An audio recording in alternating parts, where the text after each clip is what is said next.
Hello student, class 8 का science का question paper है एनुअल एग्ज़ाम 25-26 के लिए। ये ऑफिशियल प्रैक्टिस पेपर है डीओई का। तो आपको जिनके बच्चों के एग्ज़ाम आने वाले हैं तो उनको अच्छी तरह से करना है इसे प्रैक्टिस, एंड साथ ही साथ प्लेलिस्ट को भी प्रैक्टिस कर लेना। प्लेलिस्ट के अंदर भी PYQs एंड इंपॉर्टेंट क्वेश्चंस है, तो प्लेलिस्ट का लिंक भी मैं डिस्क्रिप्शन में डालूंगी। एंड ये साइंस का ऑफिशियल पेपर है, इसलिए आपको इसे अच्छी तरह से करना है। 25-26 सेशन का क्लास 8 का। तो चलिए स्टार्ट करते हैं इसके सॉल्यूशंस। तो सेक्शन ए का पहले आप ऑप्शन वाले क्वेश्चन करेंगे 1st to 12th। तो फर्स्ट का फर्स्ट क्वेश्चन देखेंगे। The same kind of plant grown and cultivated at one place on a large scale is called. तो जब सेम तरीके के प्लांट्स उगाए जाते हैं एक ही जगह पे और बड़ी स्केल पे, मतलब बहुत बड़ी संख्या में, तो जब एक ही टाइप के प्लांट बड़ी स्केल पे उगाए जाते हैं तो उस प्लांट को हम ना क्रॉप कहते हैं। क्या कहते हैं? क्रॉप। तो बी ऑप्शन इसका आंसर है, क्रॉप। ठीक है। सेकेंड क्वेश्चन देखेंगे। Which micro organism is use in the production of alcohol. तो कौन सा माइक्रो ऑर्गेनिज्म है जो प्रोडक्शन करता है एल्कोहल की, एल्कोहल बनाने में यूजफुल है। तो इसका जो है सी ऑप्शन, यीस्ट। ये क्या करता है? अल्कोहल प्रोडक्शन में हेल्प करता है, यूज़ किया जाता है। तो आई होप सबको समझ आ गए होंगे आंसर्स क्या क्या है। तो फर्स्ट का आंसर बी क्रॉप है एंड सेकंड का आंसर सी ईस्ट है जो अल्कोहल बनाने में यूज़ किया जाता है। ओके, नेक्स्ट क्वेश्चन पे आते हैं। नेक्स्ट क्वेश्चन है आपका डिफॉरेस्टेशन मीन्स। तो डिफॉरेस्टेशन का मतलब बताना है आपको। डिफॉरेस्टेशन तो आई होप सबको ही पता होगा। डिफॉरेस्टेशन मतलब फॉरेस्ट को कट करना है ना। फॉरेस्ट मतलब प्लांट्स को जब हम कट करते हैं डिफॉरेस्टेशन होता है। तो कटिंग डाउन ऑफ ट्रीज़, तो जब हम कटिंग करते हैं ट्रीज़ की तो उसको हम डिफॉरेस्टेशन कहते हैं। जबकि जब हम प्लांट को उगाते हैं ना, ग्रो करते हैं, जैसे ग्रो ट्रीज़, तो उस टाइम पे हम उसको एफॉरेस्टेशन बोलते हैं। क्या बोलते हैं? अफॉरेस्टेशन। यानी उसमें ए, फॉरेस्टेशन के आगे ए लग जाता है, अफॉरेस्टेशन। यानी ग्रो करने को एफॉरेस्टेशन और जब कट करते हैं तो डिफॉरेस्टेशन। तो कटिंग में क्या आएगा? Option B, cutting down of trees को हम क्या कहते हैं? डिफॉरेस्टेशन। ठीक है। और ग्रो को क्या कहते हैं? जब ग्रो करेंगे तो उसको कहेंगे एफॉरेस्टेशन, अफॉरेस्टेशन। ठीक है। तो ग्रो करेंगे ट्रीज को तो अफॉरेस्टेशन, और डिफॉरेस्टेशन जब कट करते हैं। ठीक। नेक्स्ट क्वेश्चन देखो।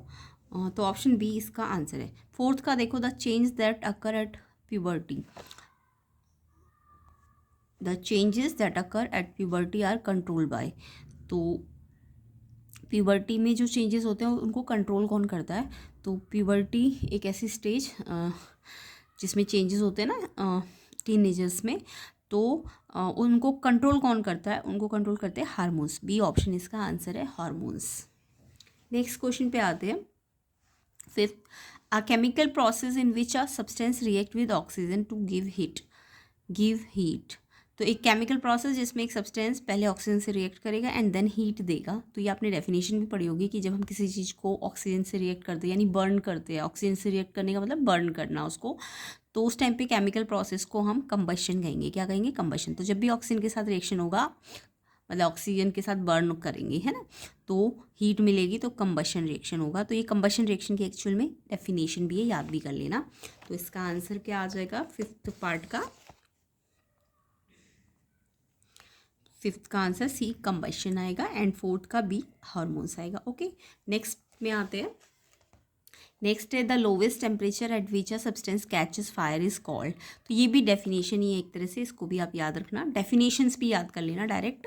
तो लोवेस्ट टेम्परेचर जिसमें एक सब्सटेंस फायर कैच करता है, यानी कम से कम कौन सा टेम्परेचर होना चाहिए जिसमें एक सब्सटेंस को फायर कैच कर ले। जैसे पेपर है, बहुत जल्दी फायर कैच कर लेता है, बट वुड है थोड़ा टाइम लेती है ना, और भी सब्सटेंस है थोड़ा टाइम लेते हैं। तो जो मतलब जो कम से कम टेम्परेचर जिसमें कोई भी सब्सटेंस अपना क्या करे, फायर कैच कर ले, आग पकड़ ले, तो उस लोवेस्ट टेम्परेचर को हम उसका इग्निशन टेम्परेचर कहेंगे। C option. तो इग्निशन टेम्परेचर की एक्चुअल में डेफिनेशन भी यही है, लोवेस्ट टेम्परेचर जिसमें सब्सटेंस फायर कैच करता है उसको हम इग्निशन टेम्परेचर कहेंगे। सी ऑप्शन आंसर है। नेक्स्ट क्वेश्चन पे आते हैं, which of the following is a good conductor of electricity. Electricity का जो अच्छा कंडक्टर है, गुड कंडक्टर मीन्स जो इलेक्ट्रिसिटी को अपने में से पास होने दे, substance which allow electricity to pass through them, उसको गुड कंडक्टर कहते हैं ना। अब गुड कंडक्टर कौन सा है जो अलाउ करता है इलेक्ट्रिसिटी को अपने में से पास होने में? डिस्टिल वाटर तो नहीं करता, क्योंकि डिस्टिल वाटर में तो कोई मिनरल कोई मतलब इम्प्योरिटीज़ है ही नहीं ना। Tap water, pure water, sugar solution. तो यहाँ पे देखो प्योर वाटर के अंदर भी इम्प्योरिटी नहीं है। शुगर सोल्यूशन वो तो उसके अंदर तो आयंस ही नहीं है, आयंस नहीं है ना शुगर सोल्यूशन में। तो टैप वाटर जो होता है ना उसके अंदर ना इम्प्योरिटीज़ होती है, आयंस होते हैं। तो जिसके अंदर इम्प्योरिटी और आयंस होंगे वो ही इलेक्ट्रिसिटी कंडक्ट करेगा। तो यहाँ पे आंसर आपका हो जाएगा टैप वाटर। ठीक है, तो आंसर क्या हो जाएगा? 7th का B option tap water. And C 6 का क्या था? Ignition temperature. And tap water क्यों करता है? क्योंकि उसके पास आयंस है या फिर इम्प्योरिटीज़ है, इसलिए वो इलेक्ट्रिसिटी कंडक्ट कर सकता है। नेक्स्ट पार्ट में आते हैं, नेक्स्ट क्वेश्चन में, the liquid which conduct electricity is called. ऐसा लिक्विड जो इलेक्ट्रिसिटी को कंडक्ट करे, कंडक्ट मतलब जो अपने में से इलेक्ट्रिसिटी को पास होने दे, तो उस लिक्विड को क्या कहते हैं जो अपने में से इलेक्ट्रिसिटी कंडक्ट करता है? सॉल्वेंट कहेंगे, इलेक्ट्रोलाइट कहेंगे, कंडक्टर कहेंगे कि सॉल्यूशन कहेंगे? तो इलेक्ट्रिसिटी पास कर रहा है ना, कंडक्ट कर रहा है, तो उसको हम इलेक्ट्रोलाइट कहेंगे, उस लिक्विड को हम इलेक्ट्रोलाइट कहेंगे। तो इलेक्ट्रोलाइट की भी एक डेफिनेशन बन गई, तो इसको भी आप याद करो डेफिनेशन को। The liquid which conduct electricity is called electrolyte. Okay, तो आंसर क्या है? B electrolyte. Next 9th question, in electrolysis of copper sulphate solution copper is deposited on. तो जब हम कॉपर सल्फेट का इलेक्ट्रोलिसिस करते हैं, मतलब उसमें से इलेक्ट्रिसिटी पास करेंगे, उसका इलेक्ट्रोलिसिस का मतलब समझते हो ना, कॉपर सल्फेट के सोल्यूशन में से इलेक्ट्रिसिटी पास करेंगे, तो कॉपर कौन से रॉड पे डिपॉजिट होगा? तो 2 रॉड होती है इलेक्ट्रोलिसिस में हम यूज़ करते हैं, एक एनोड रॉड होती है, एक कैथोड रॉड होती है। ठीक है, तो कॉपर सल्फेट में देखो, तो इसको समझ लेना, कॉपर सल्फेट CuSO4 होता है। तो कॉपर जो होता है ना पॉजिटिव होता है, और सल्फेट ये आपको हायर क्लासेस में और डिटेल में समझने को मिलेगा।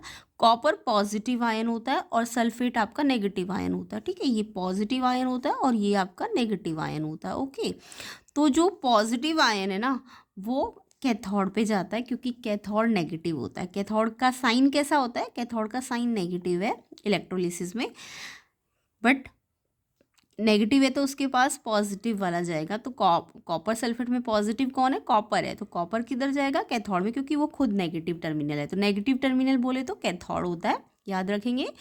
कैथोड कैसा है? नेगेटिव टर्मिनल, और वो किसको अटैक करेगा? पॉजिटिव को। और पॉजिटिव कौन है कॉपर सल्फेट में? कॉपर। आई होप सबको समझ आ गया। और जो सल्फेट है वो नेगेटिव है, तो वो एनोड पे जाएगा। वो कहाँ जाएगा? एनोड पे। क्लियर? तो आपको पता है ना, इलेक्ट्रोलिसिस करते तो एक कैथोड होता है, एक एनोड होता है। एनोड पॉजिटिव टर्मिनल होता है। कैसा टर्मिनल होता है? पॉजिटिव। तो एनोड आपका पॉजिटिव टर्मिनल है, वो नेगेटिव आयन को अट्रैक्ट करेगा, और कैथोड आपका नेगेटिव टर्मिनल है, तो वो पॉजिटिव आयन को अट्रैक्ट करेगा। तो यहाँ पे कैथोड, कॉपर, कॉपर कहाँ डिपॉजिट होगा? कैथोड में। ठीक है, समझ आ गया?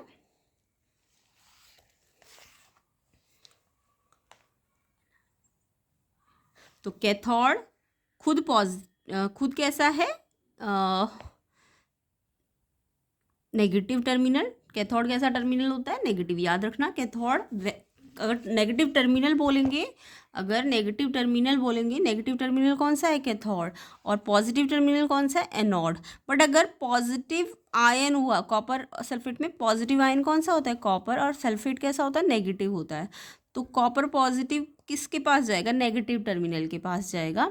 इसलिए कॉपर कहाँ जाएगा? कैथोड में। और सल्फेट कहाँ जाएगा? एनोड में। क्लियर हो गया? सबको क्लियर हो गया? तो कमेंट करके ज़रूर बताना कि हमें ये पॉइंट क्लियर हो गया।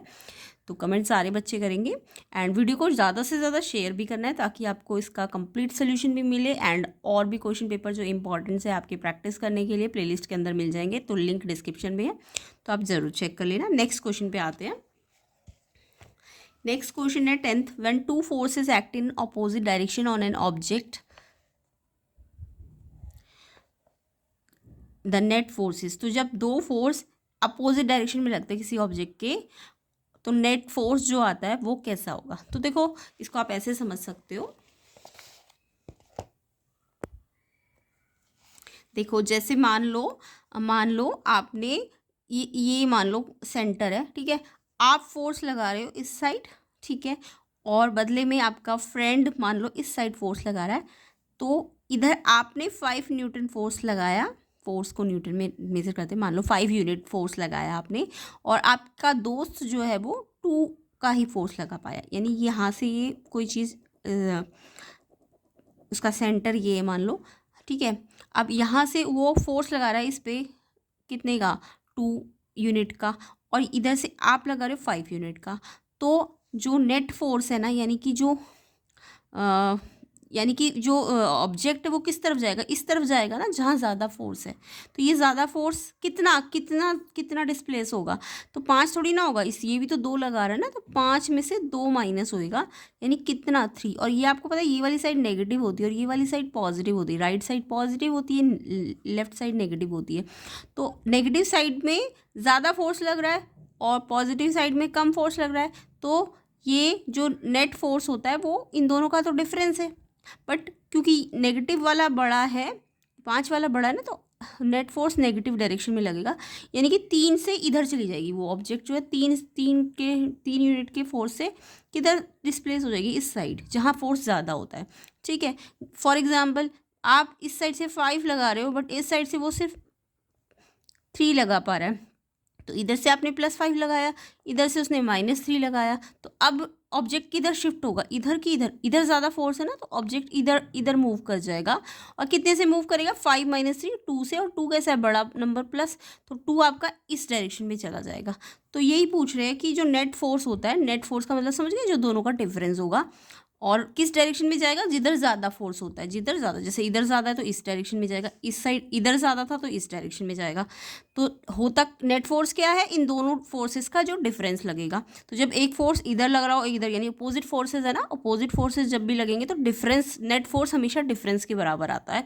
तो net force difference between the to, तो समझ आ गया नेट फोर्स क्या होता है, दोनों के बीच का डिफरेंस। आई होप क्लियर हो गया होगा। नेक्स्ट क्वेश्चन पे आते हैं। तो यहाँ पे जब 2 फोर्सेस अपोजिट डायरेक्शन में होंगे तो नेट फोर्स कैसे आएगा, डिफरेंस बिटवीन द टू। और इसी क्वेश्चन में अगर ये सेम डायरेक्शन बोल देते तो सम आता, फिर क्या आता है, सम। अगर सेम डायरेक्शन में होता है तो सम के बराबर होता है नेट फोर्स, लेकिन अगर अपोजिट डायरेक्शन में तो दोनों के डिफरेंस के बराबर होगा। तो आंसर क्या अपोजिट डायरेक्शन है, तो B option answer, difference between the two. Next question, sound travels through, sound travel करता है किसके थ्रू, साउंड सिर्फ सॉलिड्स में चलता है, साउंड लिक्विड में चलता है, गैस में चलता है, कि सब में चलता है, सॉलिड लिक्विड गैस। तो देखो आपने देखा होगा सॉलिड में भी साउंड सुनाई दे रहा है, लिक्विड में होंगे आप तब भी आपको साउंड सुनाई देता है, गैसेस में भी साउंड सुनाई देता है। तो साउंड जो होता है ना वो सारे सबसे ट्रैवल कर सकता है, सॉलिड से भी, लिक्विड से भी और गैसेस से भी। तो ऑप्शन डी इसका करेक्ट है। तो sound travel through solid, liquid and gas, D option इसका करेक्ट आंसर है 11th का। नेक्स्ट क्वेश्चन पे आते हैं। नेक्स्ट क्वेश्चन है आपका, the loudness of sound depend on, जो लाउडनेस होती है साउंड की वो उसके किस पे डिपेंड करेगी। तो आपने साउंड का एक फ्रीक्वेंसी ग्राफ देखा होगा, साउंड का जो ग्राफ होता है, तो लाउडनेस जो होती है ना साउंड की, देखो साउंड का जो ग्राफ बनता है वो वेव की तरह बनता है। तो ये वेव जो है साउंड की वेव है ना। अब ये जो लाउडनेस है ना वो डिपेंड करेगी इस हाइट पे, कितनी ज़्यादा हाइट गई, लाउडनेस हाइट पे डिपेंड करेगी, यानी कि इस डिस्प्लेसमेंट पे। और इस डिस्प्लेसमेंट को हम इस लाउडनेस, इस इधर से इधर तक का जो डिस्टेंस कवर किया एक वेव ने, कितना मतलब मीन पोजीशन से वो कितना ऊपर गई है, तो इसको हम इस हाइट को ना हम, या ये इस हाइट को हम एम्पलीट्यूड कहते हैं। क्या कहते हैं, एम्पलीट्यूड। तो जो डिस्प्लेसमेंट होता है वाई डायरेक्शन में उसको एम्पलीट्यूड कहते हैं, यानी मैक्सिमम कितना वो मूव किया वाई डायरेक्शन में साउंड, तो उसकी जो हाइट होती है ना, डिस्प्लेसमेंट होता है वाई डायरेक्शन में, उसको एम्पलीट्यूड कहते हैं। और लाउडनेस एम्पलीट्यूड पे डिपेंड करेगी। ओके, समझ आ गया। तो लाउडनेस आपकी एम्पलीट्यूड पे डिपेंड करेगी, बी ऑप्शन इसका आंसर हो जाएगा। लाउडनेस किस पे डिपेंड करती है, एम्पलीट्यूड पे। और अगर क्वेश्चन में पूछते पिच किस पे डिपेंड करती है, पिच आपकी फ्रीक्वेंसी पे डिपेंड करती है। पिच किस पे डिपेंड करेगी, फ्रीक्वेंसी पे, और लाउडनेस डिपेंड करेगी एम्पलीट्यूड पे, बी ऑप्शन आंसर है। तो लाउडनेस के लिए बी ऑप्शन करेक्ट है। नेक्स्ट आते हैं सेक्शन बी में। सेक्शन बी में आपका सब्जेक्टिव क्वेश्चंस है, तो इसमें से ए और बी में से कोई एक अटेम्प्ट करना है सेकंड क्वेश्चन। तो वैसे तो आपको तो प्रिपरेशन करनी है तो आपको तो सारे आने चाहिए, है ना। तो next name the two major type of crop grown in India, give one example of each. तो दो मेजर टाइप ऑफ क्रॉप कौन कौन सी उगाई जाती है इंडिया में, और दोनों का एग्जाम्पल देना है। तो क्रॉप तो आपका हो गया बहुत सारी उगाई जाती है, बट आपको मेजर टाइप मतलब उसको कैटेगरी में डिवाइड करना है कि वो कौन कौन सी क्रॉप होती है। तो यहाँ पे आपने पढ़ा होगा रबी एंड खरीफ क्रॉप। तो जो दो मेजर क्रॉप्स है, जिस पूरी क्रॉप्स को हमने दो पार्ट्स में डिवाइड किया, एक रबी क्रॉप होती है और एक खरीफ क्रॉप होती है। ठीक है, तो रबी क्रॉप और खरीफ क्रॉप के बीच में डिफरेंस भी बताना है आपको। तो फर्स्ट, रबी क्रॉप क्या है, ये they are sown in winter. कब उगाई जाती है, विंटर सीजन में। रबी क्रॉप्स विंटर सीजन में उगाई जाती है, और विंटर सीजन तो सबको पता है अक्टूबर टू दिसंबर। तो अक्टूबर टू दिसंबर में ये उगाई जाती है। एंड इसको हम हार्वेस्ट मतलब कट कर देते हैं। हार्वेस्ट का मतलब समझ गए, कट कर देते हैं। कब कट करते हैं, अप्रैल टू जून में। अप्रैल टू जून में ये कट हो जाती है। ठीक है, एग्जाम्पल है वीट, ग्राम, ये सब रबी क्रॉप्स होते हैं। खरीफ क्रॉप की बात करें तो खरीफ क्रॉप ये विंटर में होती है, तो ये मानसून सीजन में होती है। मानसून सीजन जून जुलाई को कहते हैं। तो जून जुलाई में खरीफ क्रॉप्स उगाई जाती है, और फिर इसको कट किया जाता है, हार्वेस्ट किया जाता है एंड ऑफ मानसून, जब मानसून खत्म हो जाता है, लाइक सितंबर अक्टूबर, है ना। समझ आ गया होगा, सितंबर अक्टूबर में जब ये कट हो जाती है, फिर अक्टूबर दिसंबर में इस रबी क्रॉप्स को उगा दिया जाता है। तो याद रखना, ये मानसून सीजन जून जुलाई में उगती है और कटती कब है, जब मानसून एंड होगा, यानी सितंबर अक्टूबर में ये कट हो जाती है। इसका एग्जाम्पल है राइस, मेज़, ये सब खरीफ क्रॉप्स होती है। तो दो मेजर क्रॉप्स के नाम भी याद रखना। ओके, नेक्स्ट क्वेश्चन पे आते हैं। नेक्स्ट क्वेश्चन है आपका, इसका ऑप्शन वाला क्वेश्चन है, why is preparation of soil important before sowing. तो आपने पढ़ा होगा कि कितने स्टेप्स में पूरी क्रॉप्स के लिए कितने स्टेप होते हैं। तो सबसे पहले क्रॉप के लिए प्लफिंग होती है ना। मतलब सॉइल को हम क्या करते हैं, लूज़ करते हैं, प्लफिंग करते हैं। फिर उसके बाद उसमें सोइंग करते हैं, मतलब बीज बोते हैं। और फिर बीज बोने से पहले हम सॉइल को प्रिपेयर कर रहे हैं, यानी लूज़ कर रहे हैं। तो लूज़ सॉइल को डायरेक्ट हम उगाते क्यों नहीं, उगाते क्यों है उसमें बीज, मतलब डायरेक्ट उगाते नहीं है बीज, पहले हम उसकी प्रिपरेशन करते हैं सॉइल की, यानी कि उसमें प्लफिंग की जाती है, लूज़ किया जाता है सॉइल को। तो क्यों किया जाता है ऐसा, तो इसमें आपको लिखना है क्योंकि जब हम सॉइल को प्रिपेयर करते हैं ना, in preparation of soil it loosens the soil. इससे क्या होता है, जब हम सॉइल की प्रिपरेशन करते हैं तो उससे सॉइल लूज़ हो जाती है, थोड़ा वो हार्ड जो सॉइल होती है वो लूज़ हो जाती है, और उससे क्या होता है, फिर वो बेटर एरिएशन करेगी, यानी उसमें से एयर पास हो जाएगी, एरेशन बेटर हो जाएगा, ब्रीथ ईजिली करेगा, प्लांट ब्रीथ करेगा। ठीक है, सेकेंड, और क्या करता है, जब हम सॉइल को प्रिपेयर करते हैं तो इससे क्या होता है, प्रमोट होती है ग्रोथ ऑफ नेसेसरी माइक्रोब। तो जब हम सॉइल को लूज़ करते हैं, प्लफ करते हैं, तो उससे माइक्रोब्स जो होते हैं ना, और अर्थवॉर्म उसमें ग्रो कर जाते हैं, जो कि सॉइल को क्या कर देते हैं, एनरिच कर देते हैं, पोषक तत्वों से भर देते हैं।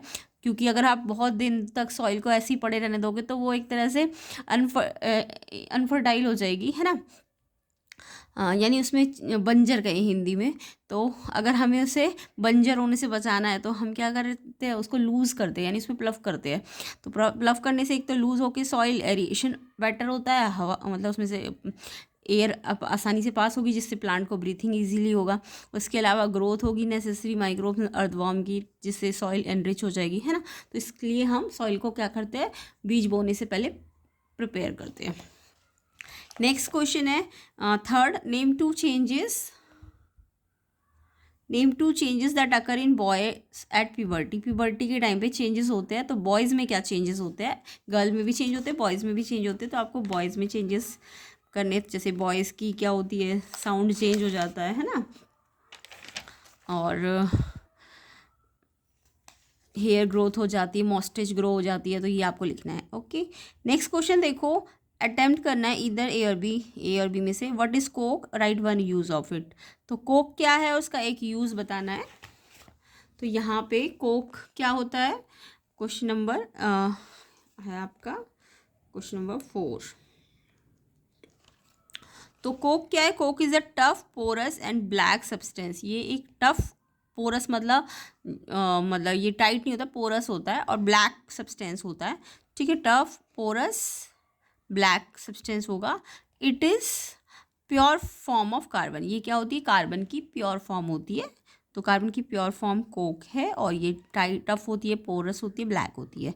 इसके यूजेस याद कर लेना, used as a fuel for fires जब फायर लगानी हो तो उसमें एज ए फ्यूल यूज़ होता है ये ईंधन के रूप में। एंड इसके अलावा ये ब्लैक स्मिथिंग में यूज़ होता है, मतलब एक्सट्रैक्शन करना है अगर मेटल्स का तो वहाँ भी इसको आप यूज़ कर सकते हो।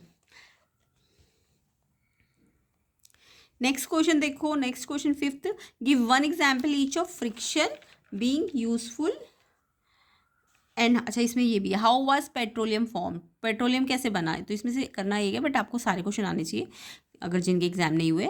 तो पेट्रोलियम कैसे बनता है, तो पेट्रोलियम या कोल कैसे बना, ये आपको आना चाहिए सारा क्वेश्चन। तो पेट्रोलियम बनाने के लिए सबसे पहले पेट्रोलियम बना कैसे, petroleum made up of dead plant, किससे बनता है ये, डेड प्लांट से बनता है और एनिमल से बनता है। कोई भी प्लांट या एनिमल डेड हो गए उनको हम फॉसिल कहते हैं, जो डेड प्लांट और एनिमल होते हैं उन्हें क्या कहा जाता है, फॉसिल, इसलिए पेट्रोलियम को हम फॉसिल फ्यूल भी कहते हैं ना। तो जो भी चीज़ें डेड प्लांट या एनिमल से बनती है उनको फॉसिल्स कहते हैं। तो ये पेट्रोलियम भी डेड प्लांट और एनिमल से बना, जो कि बरीड थे, बरीड मतलब दबे हुए थे इन द सी बेड में, समुद्र के तट पे, जो समुद्र का तट होता है उस पे बरीड की हो गए थे, दब गए थे, ठीक है। मिलियन ऑफ ईयर एगो, आज के नहीं दबे हुए, बहुत मिलियन ईयर एगो पहले ये दब गए थे, बरीड हो गए थे, मतलब दब गए थे, कौन, डेड प्लांट और एनिमल। तो जब हाई टेम्परेचर, तो सी बेड में क्या होता है, बहुत ज़्यादा हाई टेम्परेचर होगा, प्रेशर भी ज़्यादा होगा, तो क्योंकि एक बेड के ऊपर फिर दूसरा तीसरा ये दबते चले गए ना, तो हाई टेम्परेचर और प्रेशर के कारण, और एयर एब्सेंट थी, तो इससे क्या हुआ, ये जो डेड रिमेन्स थे ना ये ब्रोकन इनटू स्मॉलर यूनिट, यानी ये डिकम्पोज हो गए, क्या हो गए, डिकम्पोज हो गए, और जिससे क्या बन गया, पेट्रोलियम बन गया। तो ये तो आपने याद भी किया होगा पहले भी। तो पेट्रोलियम, कोल, ये सब इसी तरीके से बना है। बस कोल में याद रख लेना वो रॉक्स के अंदर दबे थे, सी बेड की जगह उसमें रॉक आ जाता है, ये सी बेड में दबे थी, ठीक है। तो पेट्रोलियम में सी बेड लिखना होता है, कोल्स में आपको, कोयले में आपको रॉक्स लिखना पड़ेगा, ठीक है। तो बाकी प्रोसेस तो सेम ही था। नेक्स्ट है आपका सेक्शन बी का 5th, give one example each of friction being useful and harmful, मतलब एक एक एग्जाम्पल दो जिसमें फ्रिक्शन यूजफुल भी हो और हार्मफुल भी हो। तो फ्रिक्शन आई होप सबको पता होगा, फ्रिक्शन क्या है, अपोजिट फोर्स, एक अपोजिट फोर्स है, ठीक है, और ये एक कॉन्टैक्ट फोर्स भी है, एक कॉन्टैक्ट और अपोजिट फोर्स होता है, ठीक है, जो कि मोशन के या रिलेटिव मोशन के अपोजिट डायरेक्शन में लगता है। फ्रिक्शन कहाँ लगता है, opposite direction of relative motion. तो फ्रिक्शन एक अपोजिट फोर्स है और कॉन्टैक्ट फोर्स है, और इसके अलावा ये कैसी डायरेक्शन में लगेगा, रिलेटिंग फोर्स के अपोजिट डायरेक्शन में। तो फ्रिक्शन कैसे यूजफुल है और कैसे हार्मफुल है, दोनों तरीके बताने हैं आपको। तो देखो फ्रिक्शन के पहले यूजफुलनेस पढ़ लो। तो यूजफुलनेस क्या है, इसके बेनिफिट्स क्या क्या है, मेरिट्स क्या क्या है, मेरिट्स भी बोल सकते हो यूजफुल को। तो इसके मेरिट्स है, friction between shoe soles and ground allow people to walk without slipping. तो जो फ्रिक्शन आपके जूतों के सोल्स होते हैं ना, जो शूज़ के सोल्स होते हैं, और ग्राउंड और जूतों के सोल्स के बीच में अगर फ्रिक्शन होगा तो उससे आप आसानी से वॉक कर पाओगे विदाउट स्लीपिंग, बिना स्लीप हुए। अगर फ्रिक्शन नहीं होता तो आप स्लीप कर जाते, फिसल जाते। तो बिना स्लीपिंग अगर वॉक करना है तो सोल और ग्राउंड के बीच में क्या होना चाहिए, फ्रिक्शन होना चाहिए। इसलिए जो सोल है वो ग्रूव्ड होते हैं ना जूतों के, ताकि फ्रिक्शन बने। हार्मफुलनेस पूछे तो फ्रिक्शन इन मशीन प्रोड्यूसेस हीट, जब मशीन फ्रिक्शन बार बार चलती है तो उसमें फ्रिक्शन आता है, अब फ्रिक्शन आएगा तो उससे हीट बनती है, एंड पार्ट्स जो होते हैं वो वियर डाउन हो जाते हैं, यानी पार्ट्स घिस जाते हैं मशीन के, और मशीन के पार्ट घिस जाएंगे तो मशीन ख़राब हो जाएगी, है ना। तो ये इसके नुकसान है। तो ये इसका फ़ायदा और एक इसका नुकसान। तो और भी फ़ायदे नुकसान है, आप अपने बुक में से पढ़ सकते हो। तो आई होप क्वेश्चन समझ आ रहे होंगे, एंड वीडियो को ज़्यादा से ज़्यादा शेयर कर दो, कम से कम 500 लाइक जल्दी जल्दी कर दो, ताकि हम इसके आगे के question section C D E को कवर कर सके। एंड प्लेलिस्ट को भी ज़रूर देखना, प्रीवियस ईयर क्वेश्चन पेपर्स भी है, और 4 to 5 क्वेश्चन पेपर्स आपको अच्छी तरह से प्रैक्टिस कर लेने हैं, ताकि आपके एग्ज़ाम में अच्छे नंबर आ सके। तो आई होप सारे बच्चे प्रैक्टिस करेंगे। सेक्शन सी सेक्शन डी को हम इसके नेक्स्ट पार्ट वाली वीडियो में सॉल्व करेंगे। तो इसके लिए आपको वीडियो को ज़्यादा से ज़्यादा शेयर करना है, लाइक करना है, और चैनल में नए हो तो चैनल को सब्सक्राइब भी करना है। तो ये सारे क्वेश्चंस के आंसर आपको इसके नेक्स्ट पार्ट वाली वीडियो में मिलेंगे, एंड साथ ही साथ प्लेलिस्ट का लिंक भी मैं डिस्क्रिप्शन में डालूंगी, एंड इसका जो सेकंड पार्ट बनेगा उसका लिंक भी मैं डिस्क्रिप्शन में डालूंगी, एंड मैथ्स SST की भी आपको प्लेलिस्ट मिल जाएगी, उसे भी आप चेक कर सकते हैं। आई होप एग्ज़ाम अच्छा जाए, सबको बेस्ट ऑफ लक, और शेयर कर देना वीडियो को, लाइक कर देना एंड चैनल में नए हो तो चैनल को सब्सक्राइब भी कर देना।